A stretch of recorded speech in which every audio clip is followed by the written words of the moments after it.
सिर्फ हाजिरी यकीनी बनानी थी, उन हाजिरी की यकीनी बनाने के हवाले से लाहौर हाई कोर्ट में उसको सेपरेटली प्रोटेक्टिव बेल के हवाले से फाइल कर दिया गया और 2 जो FIR हैं वो प्रोटेक्टिव बेल के हवाले से दायर कर दी गई हैं।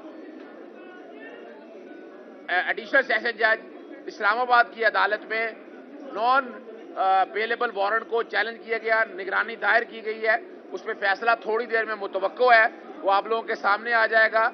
जो प्रोटेक्टिव बेलें हैं इसमें 5 इसमें प्रोटेक्टिव बेलें पहले करवाई जा चुकी हैं, उनके ऑर्डर कहा गया रजिस्ट्रार ऑफिस ने वो 7 लगाने हैं और वो 7 लगाया जाएगा। एक बात बड़ी वाज़ेह है, वो आप समझ लें, वो क्या है कि इमरान खान साहब अगर जमानत करवाने के लिए अदालतों में जाते हैं और नए पर्चे दर्ज कर दिए जाते हैं। जुडिशल कॉम्प्लेक्स में 28 तारीख को गए तो थाना रमना ने दहशतगर्दी का मुकदमा दर्ज कर दिया, और अगर वो इस्लामाबाद हाई कोर्ट गए तो थाना रमना ने एक और दहशतगर्दी का मुकदमा दर्ज कर दिया।